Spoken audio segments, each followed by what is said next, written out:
twongeye kubasuhuza mu izina rya Yesu. Tunejejwe cyane no kongera kugaruka kuri kamera za Hirwa TV Rwanda. Tubahaye ikaze.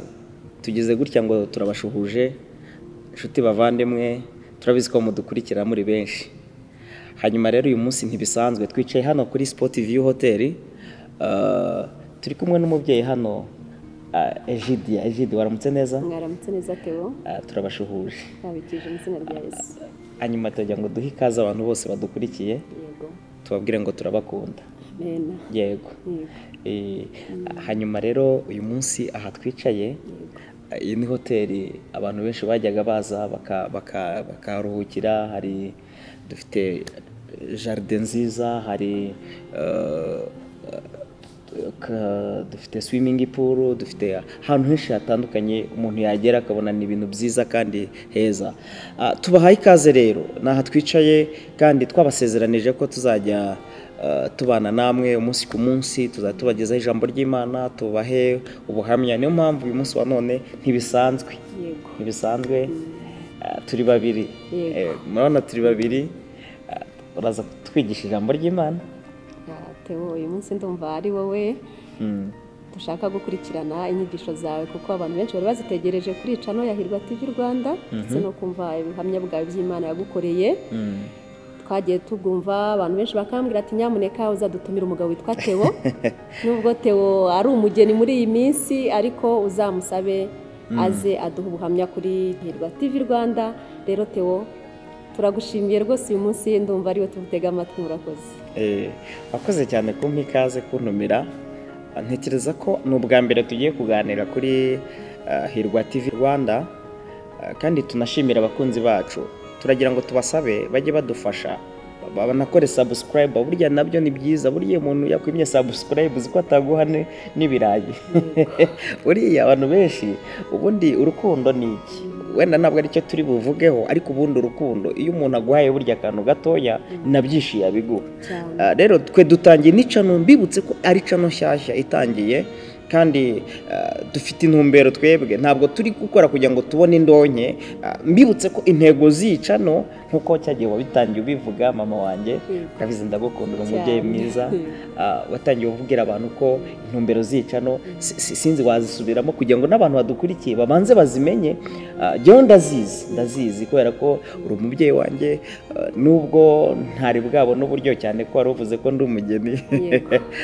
Ndaza kubivugaho nabyo, nubwo ntarahita mbona uburyo bwo guhita mbivuga, ariko ndagira ngo utange, wongere usubiremo intego abantu, babwire impamvu y'igicano, bongere bamenye imbaraga z'Imana, bamenye buryo ki igicano iri gukora. Kuko abantu benshi muri iki gihe bari kuzana amacano, benshi bari gushinga cano ariko bafite ibindi bagambiriye. Nkawe Egide, iyi cano mu by'ukuri kugira ngo n'umuntu wenda ashobora gufungura ikiganiro cya mbere, wenda ari ubwa mbere tubonye, amenye ngo aba bantu bafite iki cyerekezo.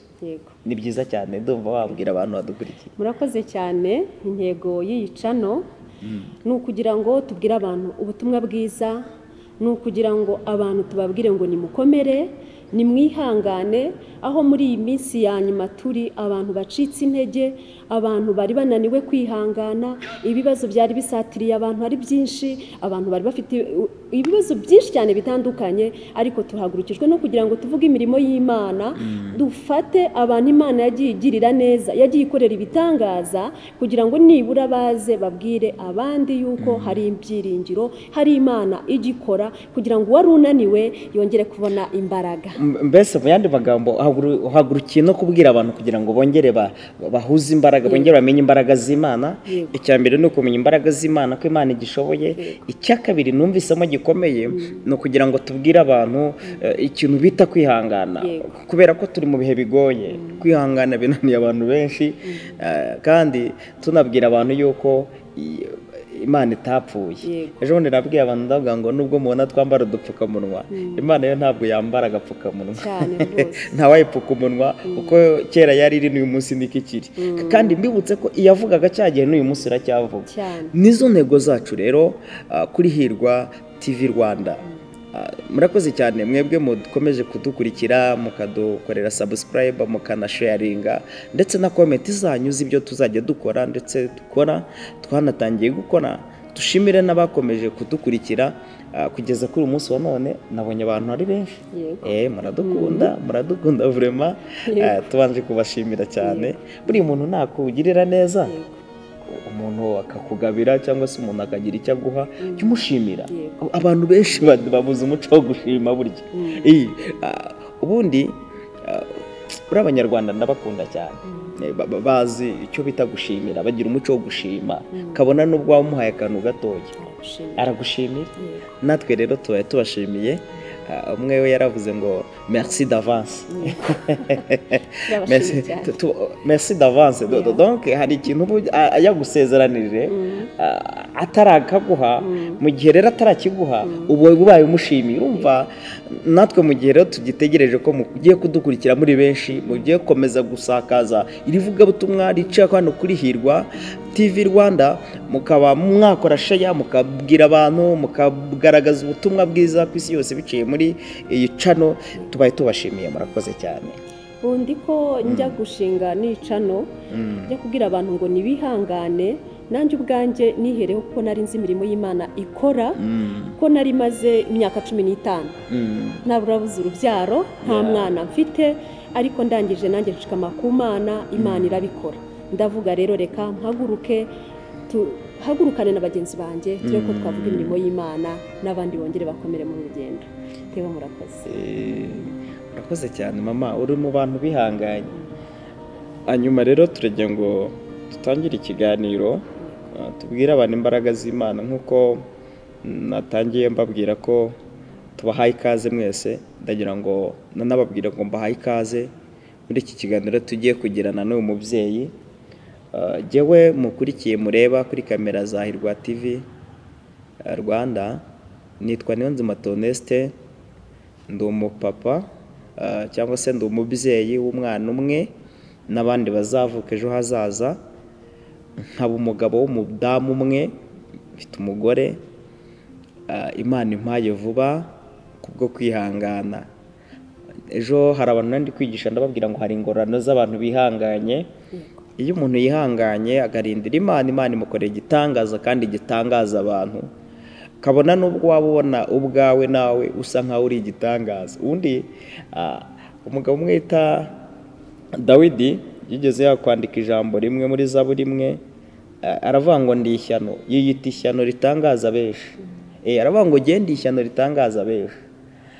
Rero birashoboka ko nawe ushobora kuba uri mu buzima busa nkaho butangaje abantu, ukaba uri nk'igitangaza mu bantu, buri wese akubonye akakubona kuri nk'ikintu gitangaje abantu benshi. Kuko nanjye ubwanjye najyaga ngenda mu minsi ishize ntangaza abantu benshi bagiye bambaza ibibazo bitandukanye. Umuntu w'umugabo wiswe umugore, urumva nari ntangaje mama wanjye.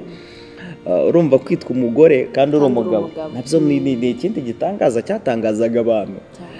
Niyo mpamvu rero nagize umugisha kugira ngo tuze kuri izi kamera za Hirwa TV Rwanda, tubwire abantu imbaraga z'Imana, tubwire abantu ko Imana igifite ububasha, tubwire abantu ubwo imbaraga z'Imana ndetse no gukomera kwayo. Kandi iyo umuntu yihanganye, Imana imukorera ibintu bikomeye. Yego mama wanjye. Turakwishimiye cyane. Imana iguha umugisha kwemera kuza gusangiza iby'Imana yagukoreye kuri Hirwa TV Rwanda. Ni ukuri ubuhamya ufite bwiza cyane, kwemera kwitwa umugore kandi uri umugabo. Tewo turabitegereje rero, umwanya n'uwawe ngo dusangize iby'Imana yagukoreye. Murakoze.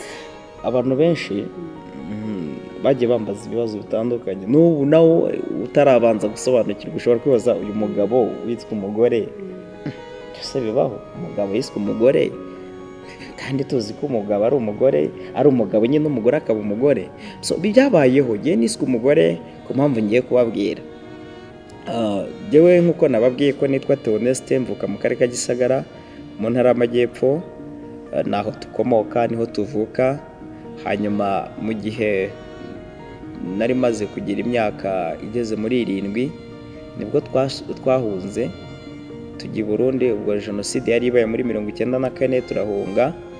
Duhungutse turaza mama dusa nkaho dutandukanye tukigera mu Rwanda, tuba mu buzima bugoye, urumva twasigaye turi abana bato. Hanyuma kubera ko ngewe mvuka mu muryango w'abana 12, data yari umuhanga mu gushaka abagore. Abantu ba kera bashakaga abagore benshi bitewe n'uko kera hariho n'ubushobozi, kandi data impamvu yashatse abagore benshi ntabwo wari umuco wo mu muryango wacu, ahubwo byatewe n'uko yisanze ari ikinege. Ikinege ni umwana umwe wisanga ku isi, akisanga ari uko atagira se atagira nyina, uwo muntu yitwa ikinege. So rero data byamuteye gushaka abagore benshi kugira ngo arongore umuryango. Uko gushaka kwe rero yatubyaye turi 12 ku bagore 4. Jenoside nk'uko nari mbivuze ibaye, turahunga. Duhungutse mama we abana be yababyaye ari 6 kuri papa. Duhungutse rero mama aza gutandukana natwe. Murabizi byabaye, hari igihe umubyeyi abona ibintu byamukomeranye kubera igihe umuntu ataranagakizwa ngo yakire Yesu nk'umwami n'umukiza we, akora ibyo yishakiye. Akora ikosa rero rikomeye. Shaka kubwira ababyeyi, ntimukiyemere guta abana banyu, cyangwa se mu gihe mugeze mu bigeragezo ngo mwiyonkore abana mwabyaye. Ubu hano mu gihugu hari abantu benshi bagiye biyonkora abana, barabajugunya barabata. Ariko nshatse kuvuga ngo aya mateka yagiye atubaho, nta nubwo ari twe twenyine yabayeho. Na Ishimare yeri nyina yaramwiyonkoye, Ishimare nyina yaramwiyonkoye. Natwe hano iwacu mujya mwumva abantu bafata abana bakabajugunya, kumva polisi yatoraguye umwana, uriya muntu aba yiyonkoye umwana we.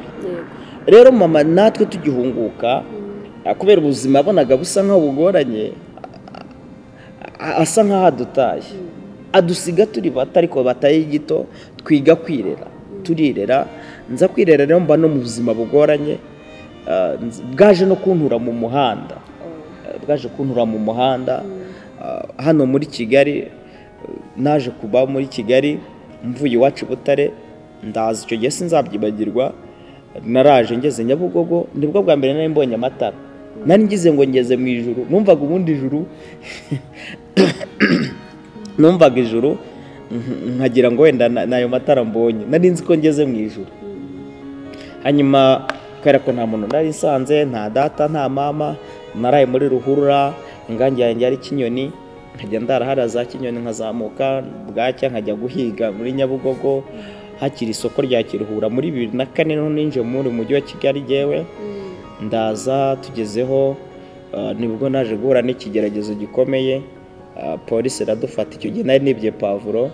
Nkunda kubwira abantu nkabwira ngo ubuzima bubu uherereyemo humura, Imana irabuzi, nta kitagira iherezo, nta kitagira iherezo.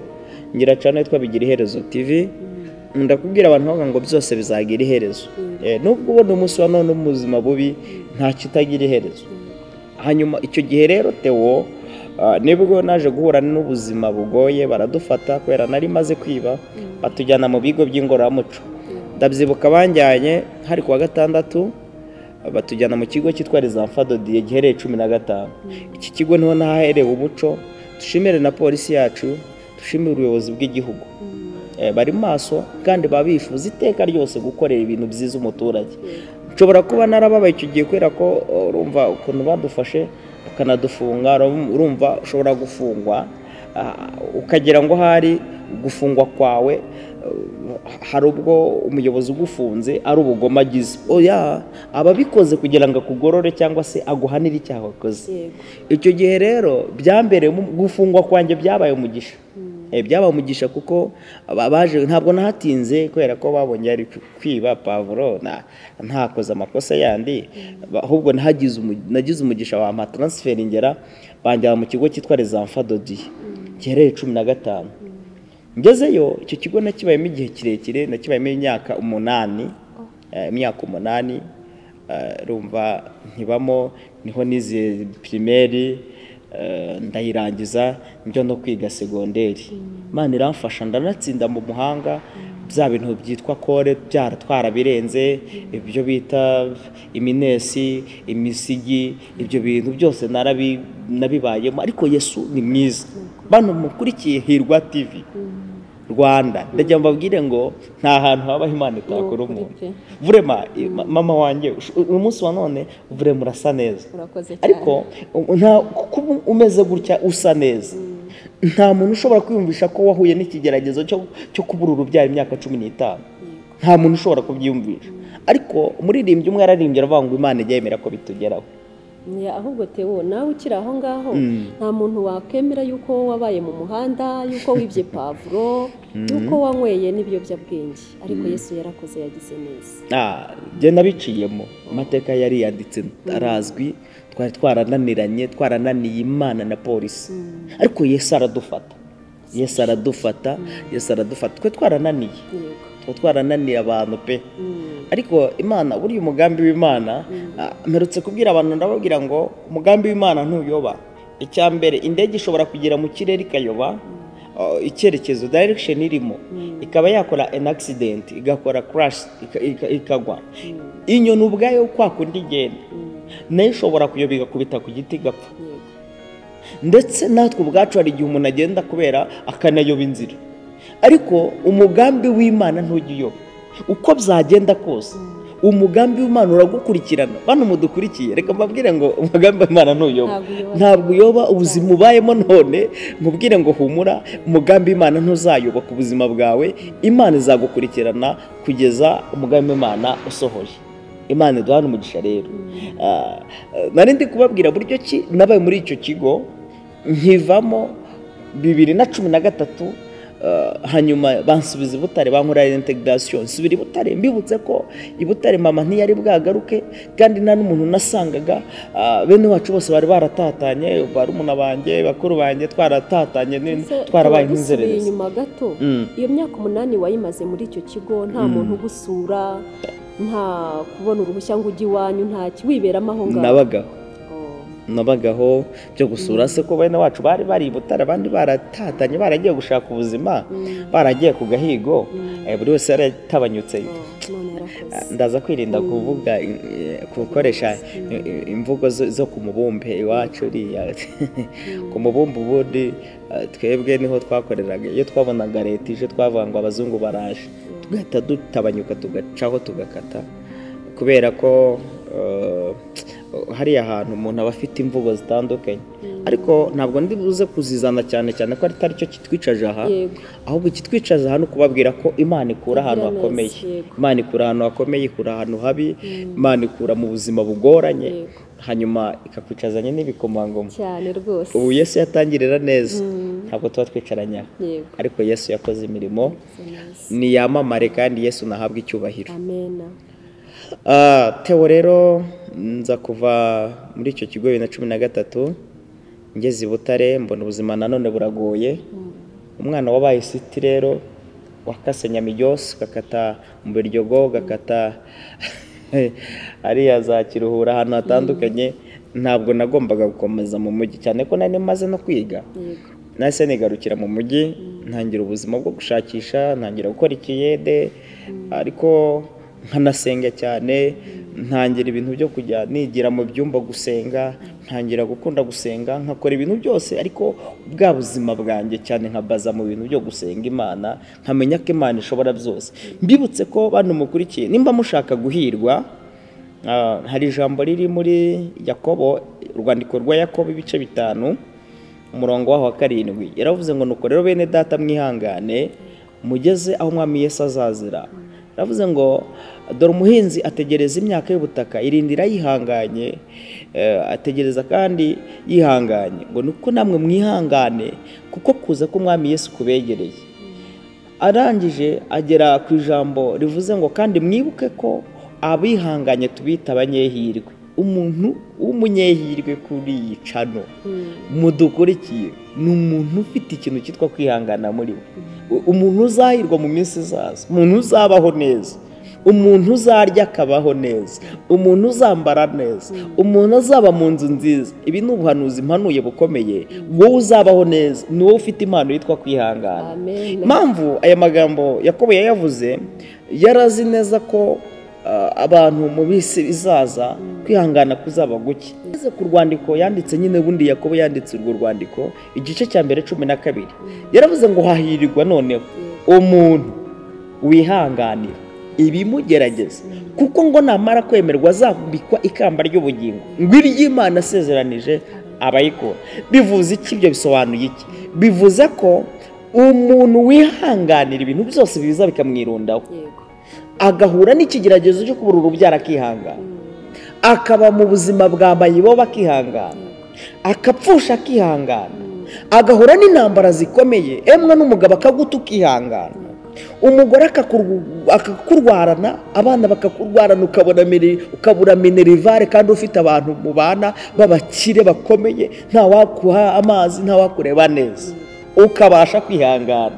Ndagira ngo nkubwire ngo uri umunyamahirwe, uri umuntu ukomeye mu maso y'Imana, kandi nyuma y'ibyo ngo uzambikwa n'ikamba ry'ubugingo. Shatse kuvuga ngo Theo, nanjye naje kwihangana, nari ngeze ahantu nakoze ikiyede ndihangana kandi ifite diplome nihangana. Ubu hari abantu benshi babuze akazi, ari aba bachelors bafite bachelors bazibitse, ari aba licencié, ari aba doctora, uyu munsi wa none akazi karabuze, ariko ukihangana na diplome yawe. waboneraho n'umwanya wo gukangurira abantu yuko nta murimo mubi ubaho mu gihe cyose waba ufite imbaraga, ufite amaboko, utitaye ko ufite diplome, ufite iki, akazi kose wabona wagakora. Ibyo ndabyumva mama, ibyo ndabyumva, ariko hari igihe ugerageza ugakora bikanga nabyo. Ibyo urabyemera? Ugafata agataruka, ukemera no kwikorera agataruka ukajya gucuruza, ariko bikanga. Ibintu byose ukoze bikanga. Imana yigeze abwira Abisirayeli avuga ngo mbacisha inzira z'ibizigu kugira ngo mbone uko nzabagirira neza. Ikintu cyose ukozeho kikanga, ubutegetswe kwihangana, kuko Imana yo ikipfana nawe irebana n'ubugingo bwawe, ibindi ntibireba, nibwo ikeneye. Icya kabiri, twibutse ko hari isezerano dufite twahawe na Yesu biciye ku mugabo nkunda bita Petero.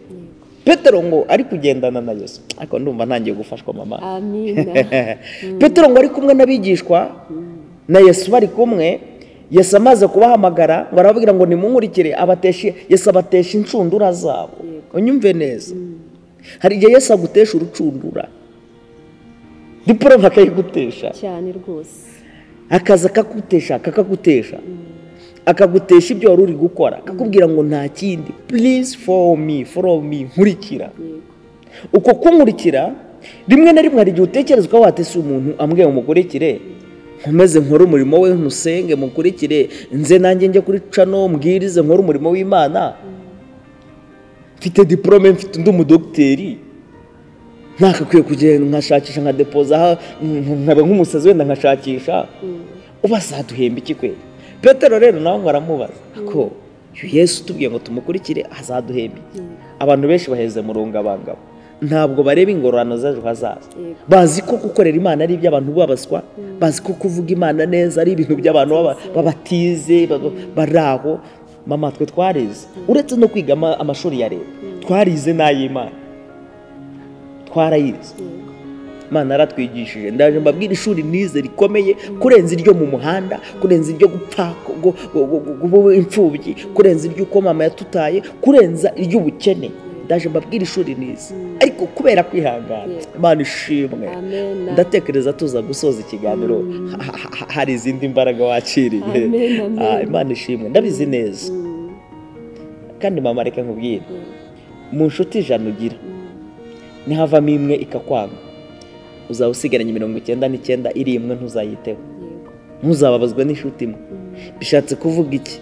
Bishatse kuvuga ngo abantu mwese mudukurikiye 99 arimo kudukorera subscribe, umuntu umwe akanga kuyikora, hari icyo byaba bidutwaye. Uzi ikintu uzaba ukoze?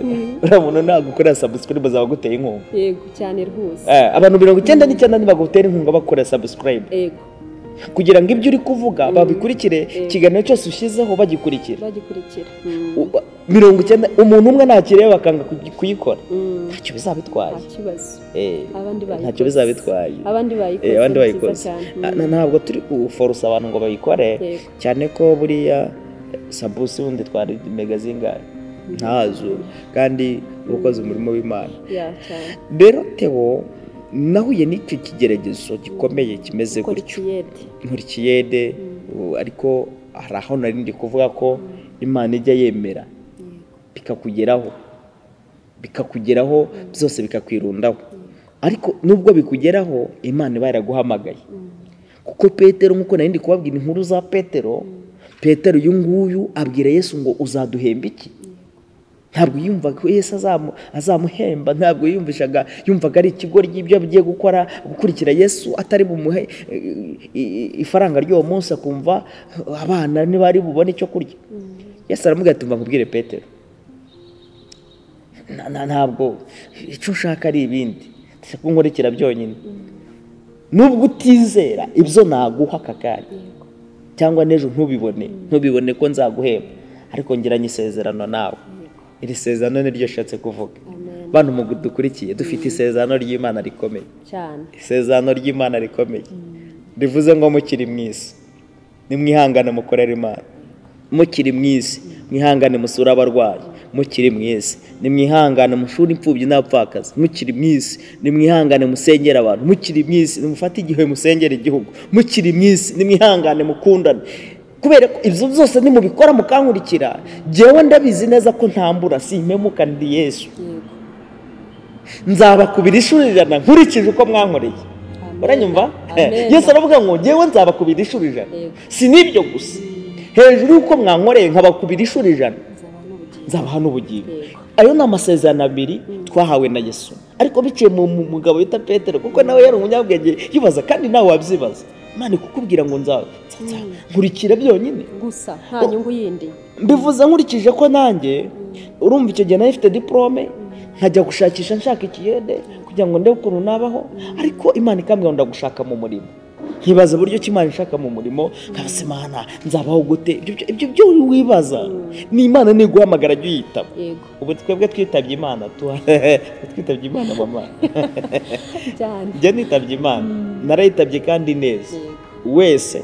Theo nitabye Imana, ushobora kubwira abantu gutyo muhumure turi bazima, ntabwo twitabye Imana dupfuye. Umunsi umwe Imana yigeze yabwira umugabo bita Mose, kubera ko Mose baramupingaga Abisirayeli. Imana aramubwira ngo noneho ejo uzabantumiriza ubambwire ko mbakeneye mu masaha 9 mu gicamunsi cyane munsi. Kubera ko baramupingaga Ababiramu na Kora na Detani n'abandi batandukanye, ntabwo ari wowe Imana avugana nawe. Imana aramubwira tuzabampamagare ndabashaka. Aba bagabo bose bitaba Imana. Urumva yari bahamagaye ndabashaka. Iyo Yesu aguhamagaye jya wemera kwitaba Yesu. Hari abantu Yesu rero ahamagara bakanga kwitaba Yesu. Imana yakubwira ngo ndashaka kukizwa ukanga kumwitaba. Imana yakubwira ngo ndashaka kuva mu byaha ukanga kwitaba Imana. Imana yakubwira ngo ndashaka kureka inzoga n'ubusambanyi no kwiba n'uburyarya no kwirirwa uroga abantu b'Imana mu magambo. Ntabwo uburozi burya Imana izamfashe, ndumva icano nzavuga ibintu byinshi bikomeye. Imana izamfashe. Ntabwo uburozi burya ari ubwo kuroga bira by'abashimiste b'Abanyarwanda. Abanyarwanda burya ngo n'abashimiste batandukanye. Mujya mwumva umuntu ngo yapfuye ngo bamuroze ngo iki, uraba bakoresheje ibintu ntazi. Yes. Nashatse kuvuga ngo uburozi bubi hubwo burya n'ubw'amagambo. Hari ukuntu umuntu akurogesha amagambo ugasanga si byiza. Rero nagira ngo mbabwire ikintu gikomeye. Uyu mugabo bita Petero nawe yumvaga ibintu Yesu avuze bidashoboka, ariko Yesu aramusezeranya. Bene data mu dukurikiye ni muhumure, hari ingororano, kandi abantu bakurikiye Yesu muri abanyamahirwe ntimwicuze. Mose rero barangije baritaba bitaba Imana, bakitaba Imana. Imana iza mu bumana bwayo, nkuba zirakubita imirabyo irarabya. Ba bantu bemezwa nuko babonye Imana. Batanye wango mo noneho ujye ugenda ubwira Imana yawe nimba ari uko Imana yawe iza. Urumva hari abantu bapinga igikubwira turabyemeye, noneho ujye ugenda nimba ari uko ivuga, kubera ko batinye inkuba n'imirabyo.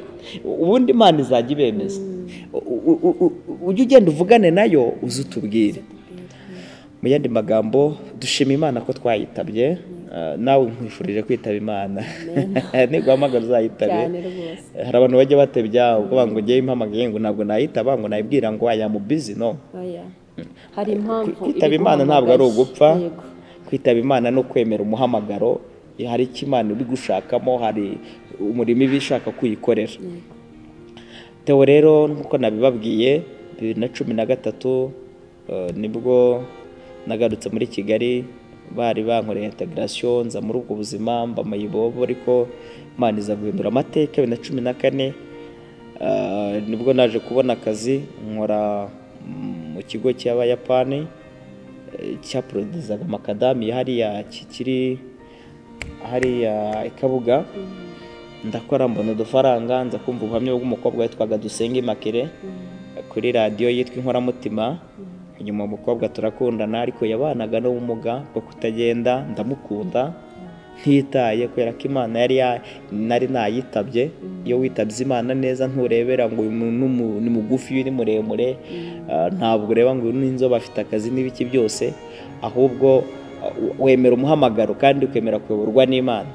Dushakana nawe rero 2016 dukora ubukwe, ariko nabwo budasanzwe kuko baramuroze mu ijoro ryo kuwa gatanu.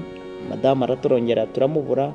Hanyuma tumaze kubura madamu, nagiye gusaba yagaruye ubwenge mu saa 9 z'amanywa, saa 10 njya gusaba, saa 12 turagaruka tugeze mu rugo i Kigali tujye gusezerana nabwo urusengero bararukinga. Urumva ni ya mibabaro myinshi, havuyeho ubuzima bwo mu muhanda, havuyeho ko mama tutari kumwe, hagezeho nuko ngiye gusezerana ibintu bigoranye cyane. Imana igiducisha mu ruganda. Wowe nkurikiye kuri Hirwa TV Rwanda, nkubwire ko Imana igigerageza. Niko Dawidi yaravuze ngo ariko Mana waratugerageje. Zaburi ya 66:10 yaravuze ngo waducishije mu muriro no mu mazi, ariko Imana igigerageza. Gonzage we umuhanzi yaravuze ngo ngwijya yemera ko byose bitugeraho. Rero Yesu yemeye ko bingeraho. Ndashaka ariko nshaka bigoranye kuko urumva nasezanye mu saa 3 z'ijoro. Twageze ku rusengero hafi saa 1 kuva i Rwamagana. Rya jambo kwihangana n'ubundi ryongerera.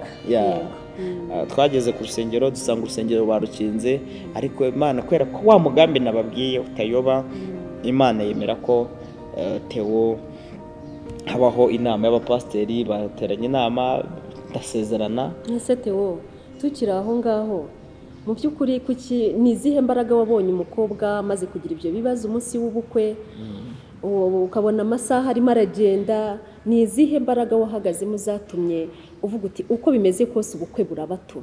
Nari mfite ijambo Imana avuganye nanjye. Cyambere Imana yarambwiye ngo izangira umusitari. Ibintu by'Imana mujye mubyitonda n'amasezerano y'Imana. Iyo Imana ivuze ifite uburyo kibikoramo kugira ngo icyo yavuze niko yabwiye Yeremiya. Yaramubwiye ngo Yeremiya witegereje iki? Iramubwira ngo Yeremiya arayibwira ngo nabonye inkoni y'umurinzi. Imana amubwira ngo kubonye iyo nkoni niko ndende ijambo ryanjye kugira ngo risohoze icyo naritumye. Imana yaratubwiye ngo nzabagira abasitari. Rero uburyo Imana yashaka kutumenyekanisha sinari nzi ubwo aribwo. Rero ibyo byose urambaje ngo imbaraga kizabinteye nizihe? Ni ijambo Imana yari yavuganye nanjye. Cyambere yaravuze ko izatumenyekanisha, icya kabiri yari yavuze ko tuzakora ubukwe. Irabivuga numva niyo. Ntabwo rero nagombaga kubivamo kuko nari nzi ko ubukwe bwo buhari. Icya gatatu, njye nakundaga umugore wanjye. Naramukundaga rwose pe. Imakirira naramukundaga ku rwego nuko numvaga nanamubuze nanapfa pe. Naramukundaga cyane. Ndabyibuka rero icyo gihe turi gusezerana, twamaze gusezerana saa 3 abapasteri umva kakano Imana yavuze ngo zatugira abasitari. Inama urumva bari bakinze urusengero abapasteri, ntabwo byari byemeye, nawe nase nabarenganya. Habayeho inama biba ngombwa ko bahanamagara no hejuru basaba uburenganzira. Hariho regional yitwaga representant legal yitwaga Sibomana.